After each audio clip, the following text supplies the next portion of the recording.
ngobrol dengan beliau, dan beliau ini kebetulan adalah mahasiswa saya sendiri. Sesuatu hari. Kalau kamu kepingin hidup lebih baik, kamu harus pergi dari rumah. Wow. Jadi Hai semuanya, kembali lagi ke YouTube channel Dr. Rizaldi Putra. Kali ini kita akan sharing motivasi dengan tokoh yang tidak kalah inspiratifnya dengan tokoh-tokoh sebelumnya. Kali ini saya bersama-sama dengan Mas Toto. Beliau ini merupakan tokoh inspiratif. Karena kenapa? Beliau dilahirkan dari keluarga yang biasa-biasa saja, anak seorang kuli tani. Beliau mengawali karir sebagai kuli gudang, dan akhirnya beliau menekuni bidang perhotelan dan mampu menjadi pimpinan, yaitu general manager dari Pesona Hotel. Ingin tahu kisah inspiratifnya? Saksikan video ini sampai habis. Fearless.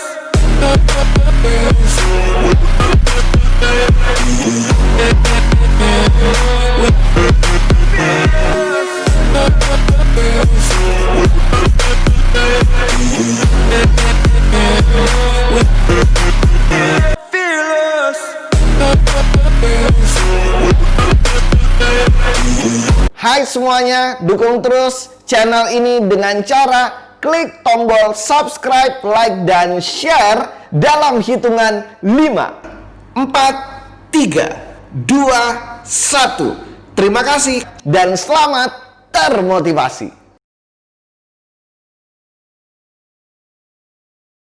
Hai semuanya, kembali lagi bersama saya Dr. Rizaldi Putra. Kali ini saya sudah bersama-sama dengan Mas Toto. Wow, ini luar biasa sekali. Hai Mas Toto. selamat sore. Selamat sore Mas Toto. Ini luar biasa sekali loh. Saya bisa ketemu sama beliau, ngobrol dengan beliau, dan beliau ini kebetulan adalah mahasiswa saya sendiri. Sesuatu hari. Jadi dosen ketemu sama mahasiswa. Tapi ini mahasiswa yang menginspirasi sekali. Kisahnya begitu menginspirasi. Karena begitu tadi saya ngobrol dengan beliau, ternyata beliau ini memang benar-benar berasal dari keluarga yang sebenarnya ya bisa dikatakan ya biasa-biasa saja ya Mas ya. Di bawah biasa-biasa. Sebenarnya di bawah biasa-biasa di bawah saja. biasa-biasa saja. Oke. Boleh diceritakan sedikit Mas Toto, masa kecilnya nih seperti apa? Masa kecil saya kan di Madiun. Kebetulan orang tua saya, dulunya orang tua saya itu orang hebat, orang top, orang yang cukup berada. Ya. Cuma ada sesuatu akhirnya harus menjadi buruh tani. Dan anak-anak harus menyesuaikan ya Mas ya? Betul, itu harus ini. Tapi itu setelah saya ada, maksudnya proses ini katanya apa kakak-kakak saya seperti itu. Dulunya ada punya sesuatu yang cukup besar, ternyata pas itu udah jadi buruh tani. Oke. Yang dimaksud buruh tani itu penggarap sawah orang. Penggarap sawah orang ya, berarti nggak punya sawah. Ada lahan sawah, Ya. cuma nggak besar, Nggak gede. nggak gede. Dan untuk hidup nggak bakalan cukup. Dan akhirnya mengambil upah untuk mengelola sawahnya orang lain. Bisa betul. dikatakan seperti itu ya Mas ya? Iya, betul banget. Nah, bisa diceritakan sedikit nih Mas, cerita Mas di masa kecil seperti apa? Masa kecil. Kalau di masa kecil saya itu sebetulnya biasa-biasa aja. Cuma yang saya sangat ingat pada bapak saya panggil bapak, itu walaupun dia buruh tani, saya anaknya petani. Saya sama sekali tidak diajarin untuk bertani.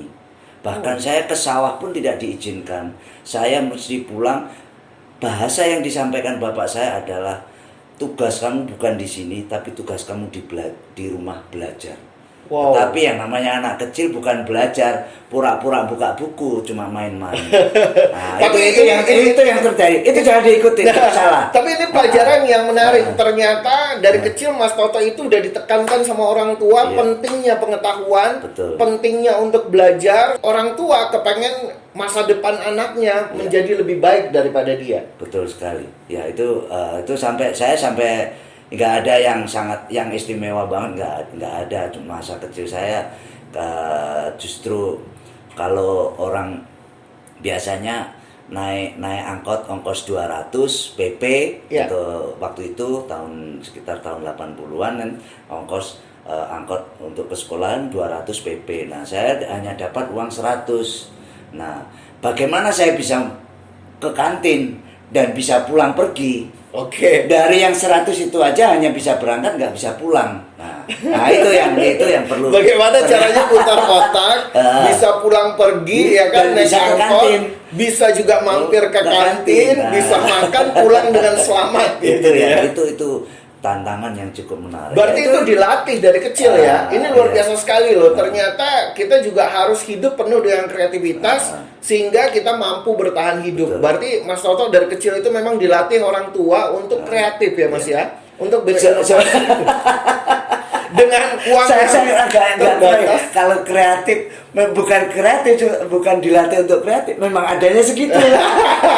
Itu Mas Toto langsung menggunakan uang itu, apakah Mas Toto akhirnya jadi berdagang atau seperti apa untuk bisa bertahan, bisa cukup? Berteman banyak orang, Berteman banyak orang.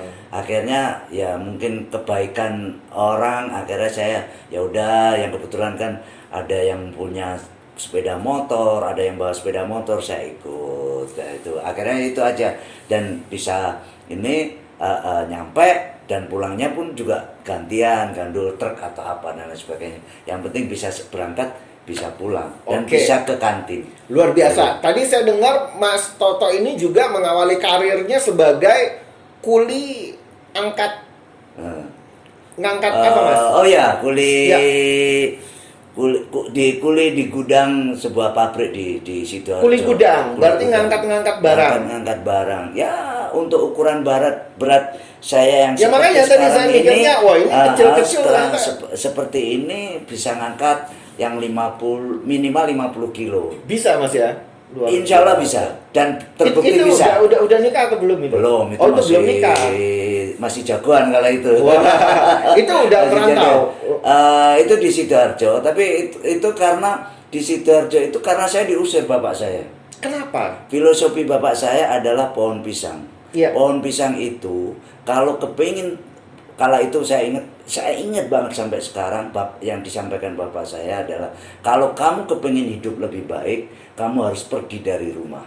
Wow. Jadi dia bilang kenapa? Contohnya pisang. Rumpun pisang itu anaknya dipotong, dipindahin ke tanah baru, di situ akan bikin rumpun baru.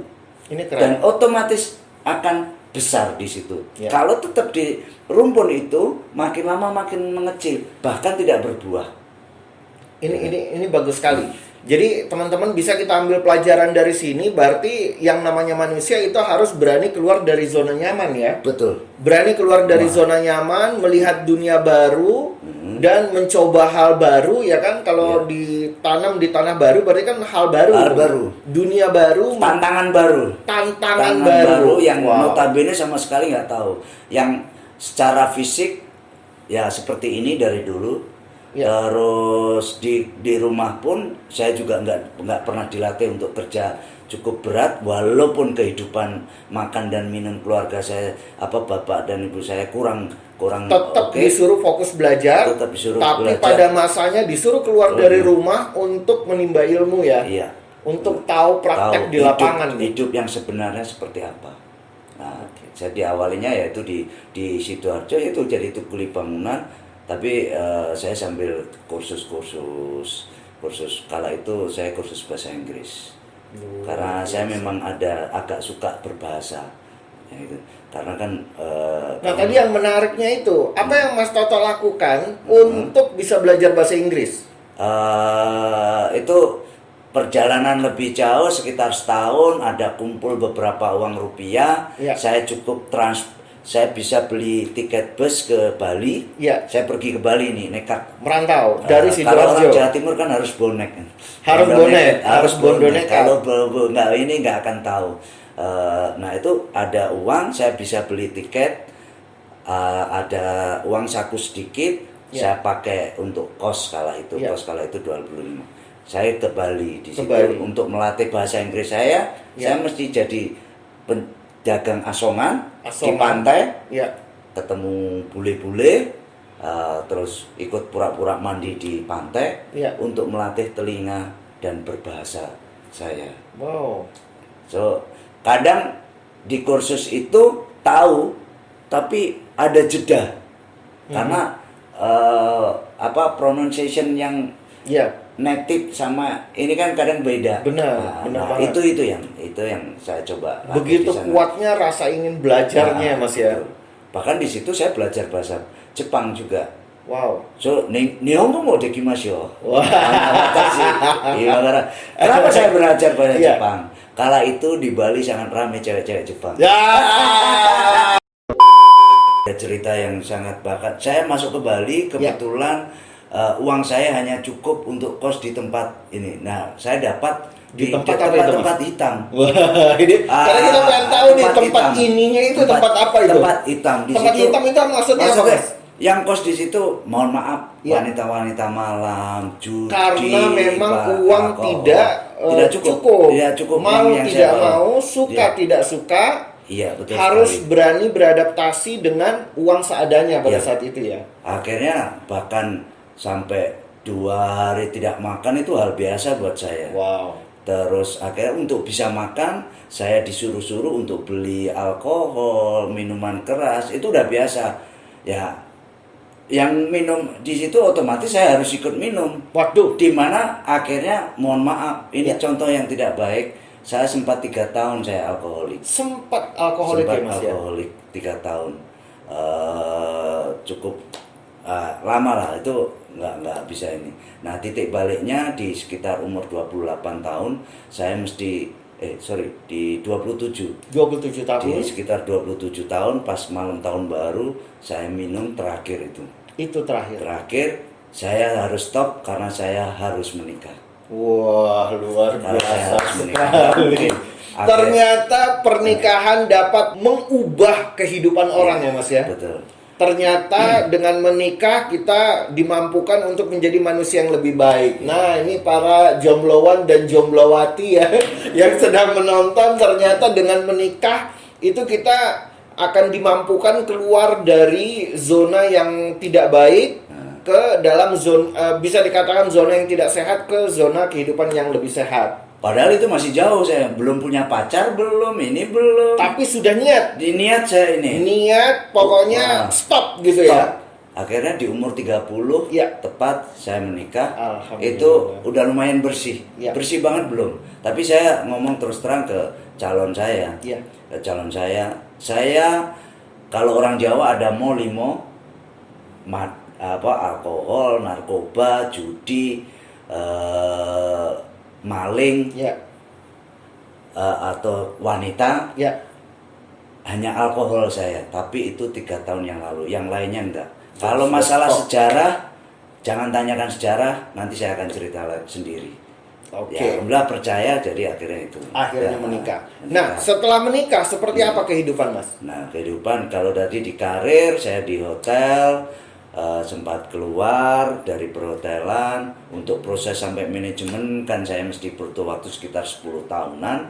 Saya di duty free, saya masuk hotel lagi, saya hanya gaji sepertiga gaji yang saya dapat. Akhirnya saya harus ngojek, harus berkelahi dengan preman-preman di terminal Untuk dapat berebut penumpang. berebut penumpang Sebagai ojek. sebagai ojek. Dan itu udah kami saya prinsipnya saya harus menghidupin anak dan istri saya. Yang saya di Bali hanya berdua aja sama istri saya plus anak saya. Itulah kekuatan dari cinta ya. Ya. Itulah kekuatan dari kita ketika kita mencintai keluarga, kehidupan kita jelas arahnya kemana, dan akhirnya kita untuk bertahan hidup kita akan melakukan apa saja janji halal ya, Mas ya. Betul. Oke. Ya. Nah, di situ nggak lama saya pindah ke Surabaya. Di Surabaya ya biasalah, hanya kerja di duty free, sebagai night manager di. Oh, sudah manajer pada saat sudah. itu. Oke. Saya udah ke hotel udah manajer, terus ke Balikpapan kurang lebih 6 tahun. Di Balikpapan ini ya ada cukup tantangan. Saya kembali lagi, nyaris kembali lagi ke dunia malam. Kebetulan salah satu hotel di Balikpapan itu ada diskotiknya, ada karaoke-nya, Bagaimana ada cara spanya. Mas Toto menghindari dari kehidupan malam itu? Karena pernah berada di kehidupan malam, terus akhirnya hampir kembali, cuman Mas Toto bisa menghindarinya. Bagaimana cara Mas Toto menghindarinya? Mungkin nih rekan-rekan yang menyaksikan juga mengalami hal yang sama mungkin. Kembali ke keluarga. Kembali ke Itu keluarga. motivasi saya ke keluarga. Ketika kita mencintai keluarga, maka kehidupan kita juga akan diubahkan. Betul. Nah, ujung-ujungnya sama, kurang. Kurang juga. Kurang. Karena apa?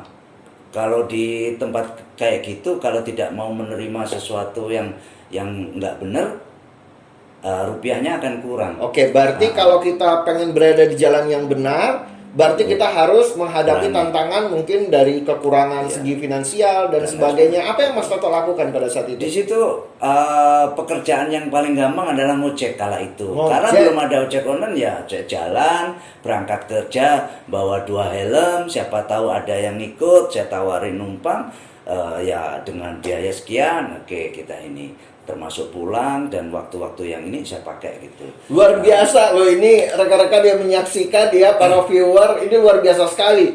Mas Toto ini keluar dari kampungnya ya, dari Madiun ke Sidoarjo, terus habis itu bekerja sebagai kuli ya, Kuli gudang. kuli gudang, terus habis itu juga pernah bekerja sebagai tukang ojek ya di terminal.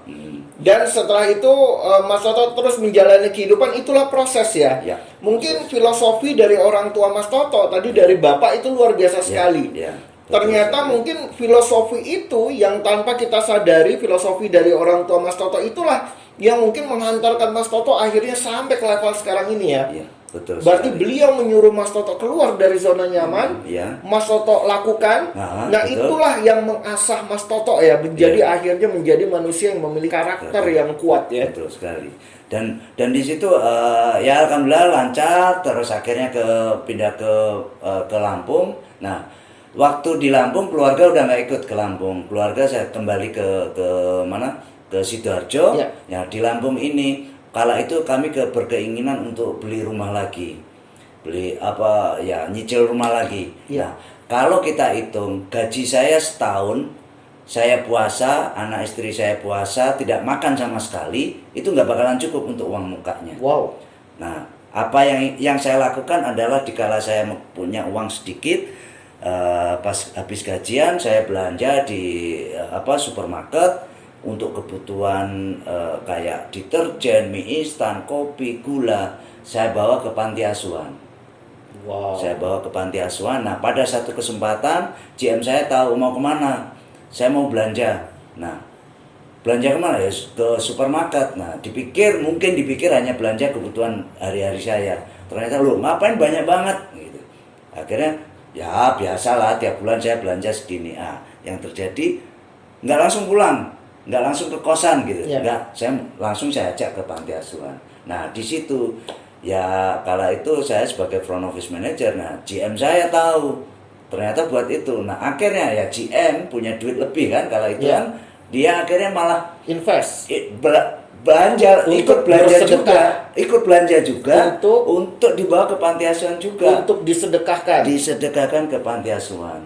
Nah, dari situ akhirnya mengajak teman-teman ikut. Nah, di situ dalam waktu 6 bulan uang muka rumah saya terbayar dan rumah itu kami tempatin sampai sekarang, keluarga saya di Setelah Sidoarjo. Mas Toto bersedekah secara rutin. Iya, secara rutin dan ngajak teman-teman.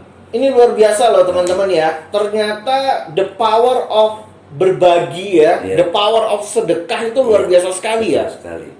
Ternyata ketika kita mau berbagi dengan orang yang membutuhkan, Tuhan Allah itu juga melihat dan membalas perbuatan kita dengan sesuatu yang nyata langsung ya. Betul, langsung Terbukti. bisa. Dan Mas DP. Toto bisa membayar DP Uang ya. DP untuk Membayar DP yang pada saat itu bisa dikatakan gaji setahun utuh, Ya. tidak diapa-apain, semua puasa nggak makan, nggak akan cukup untuk bayar uang. mahal sekali rumahnya ya. Segede apa itu rumahnya?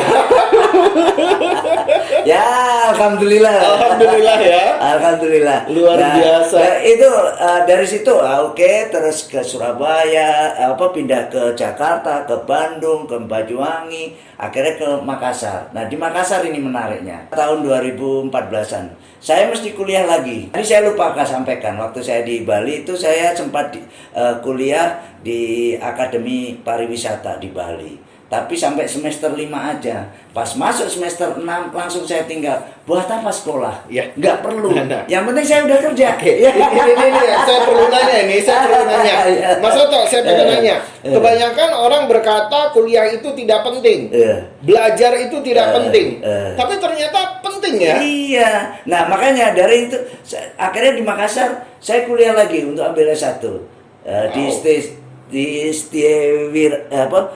Wiradharma.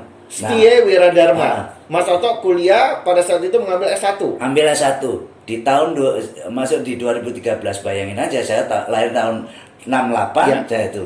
Banyak sekali orang ketika kisah sukses, orang selalu berkata, "Wah, kenapa perlu sekolah? Apa sih pentingnya sekolah?" Tetapi ini kita belajar sesuatu yang berharga dari Mas Toto bahwa orang sukses itu juga perlu sekolah ya. Ini apakah karena Mas Toto ngomong seperti ini karena ngomong di depan dosennya? Oh bukan ya? Ngomong kayak gini apakah karena di depan dosen ya? Atau sebenarnya bukan ya? Bukan. Oke. Gini, kalau menurut saya setelah dari perjalanan itu, akhirnya yang saya dapat adalah otak kita ini adalah server atau database kita. Makin banyak kita isi, suatu saat dalam satu kesempatan tinggal kita enter akan muncul jawaban. Ini dia. Berarti sebenarnya preparation itu nggak mesti harus langsung berguna pada saat itu. Betul sekali. Tetapi preparation adalah sesuatu yang mungkin kita simpan dan akan kita keluarkan pada saat yang tepat ya Mas ya. Ya. Karena kita nggak tahu opportunity yang ada di depan nih. Apa yang akan terjadi ke depan itu kita nggak pernah tahu. Makanya mari kita isi sebanyak-banyaknya. Di situ saya jadinya berpikir lagi untuk sekolah lagi, ambil S1. Setelah keluar dari Makassar, saya ke Pekalongan. Saya sudah cari kampus untuk ambil S2 di Pekalongan, karena Pekalongan kota kecil. Saya mesti ke Semarang, udah oke. Tapi ternyata saya malah pada perusahaan di Pesona Hotel ini, saya mesti ke Pekanbaru. Akhirnya di Pekanbaru ini saya belajar lagi, ambil S2 GM di Pesona Hotel. GM di Pesona Hotel Pekanbaru. Awalnya di mana? GM Pesona Hotel di Pekalongan. Di Pekalongan. Dan akhirnya menjadi GM Pesona Hotel di Pekanbaru. Dan akhirnya belajar di Institut Bisnis Teknologi Pelita Indonesia. Betul sekali. Dan bertemu dengan dosen Dr. Rijali. Iya. Bertemu dengan saya. Dan Mas Toto ini luar biasa, amazing banget. Karena kenapa? Kebanyakan orang pada saat ini, pada zaman ini selalu meremehkan yang namanya pengetahuan. Betul. Apalagi begitu mereka sudah sampai kepada tahap level manager ya.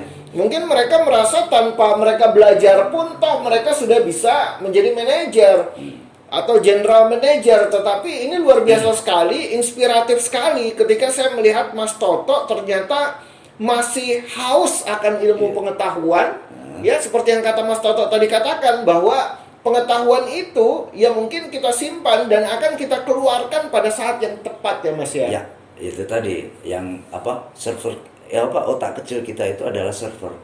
Semakin banyak kita isi informasi yang positif, kedepannya suatu saat dipakai, tinggal enter akan muncul.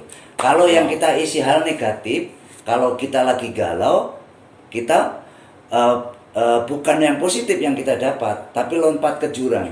Nah, jangan sampai hal itu terjadi. Karena kita tidak punya ilmu pengetahuan yang cukup, akhirnya malah begitu ada masalah, malah kita lompat ke jurang. Karena kita nggak tahu bagaimana caranya untuk safety. Betul sekali. Untuk yang benar seperti apa? Tapi kalau kita isi benar-benar, ya itu.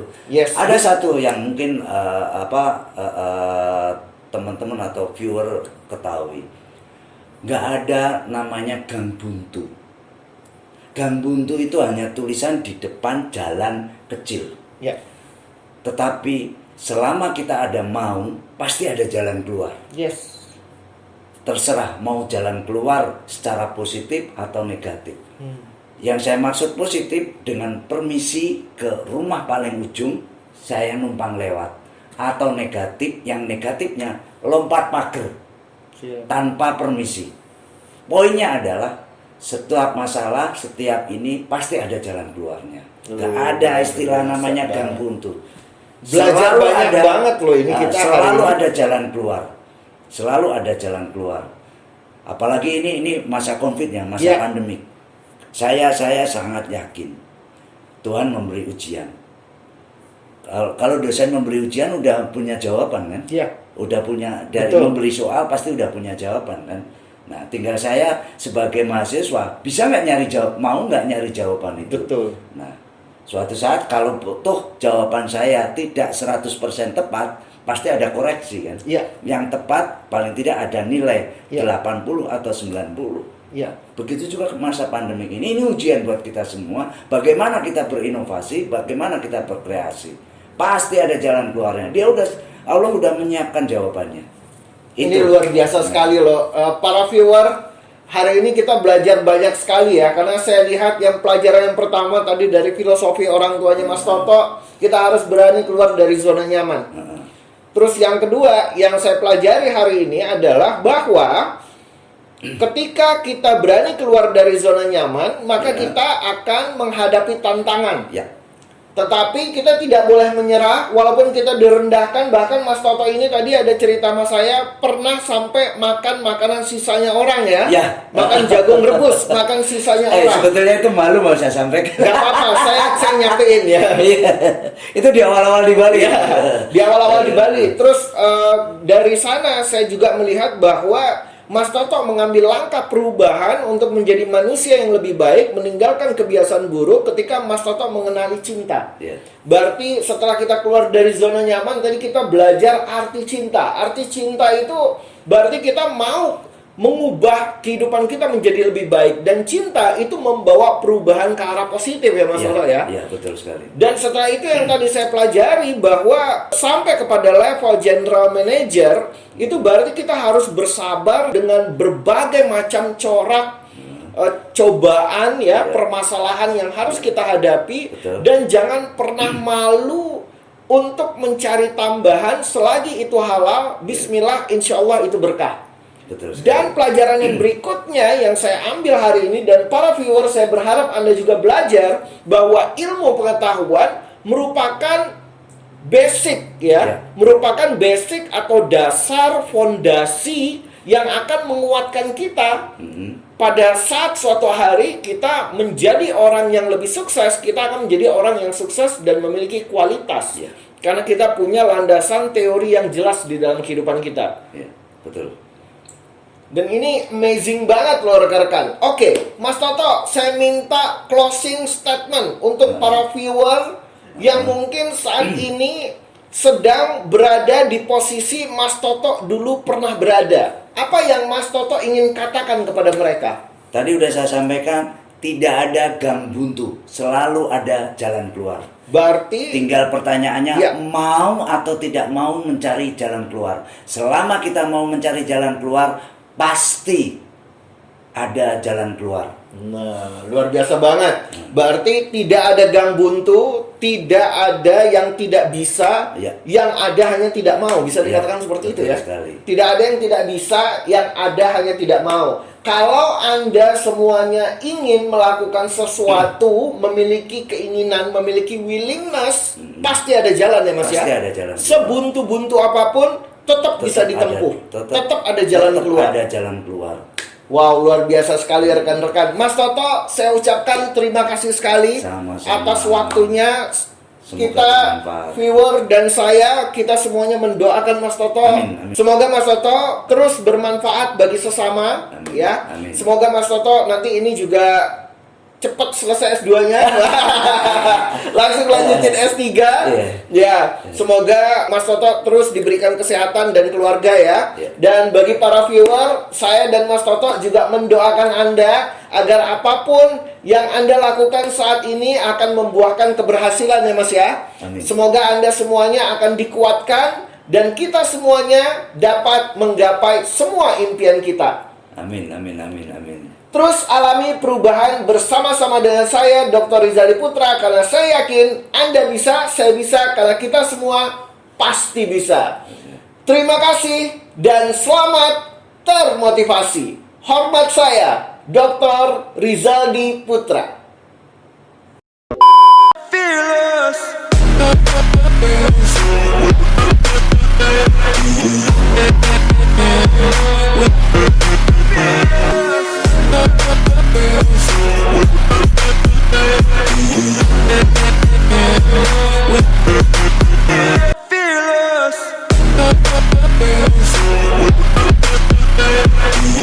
Hai semuanya, dukung terus channel ini dengan cara klik tombol subscribe, like, dan share dalam hitungan 5, 4, 3, 2, 1. Terima kasih dan selamat termotivasi.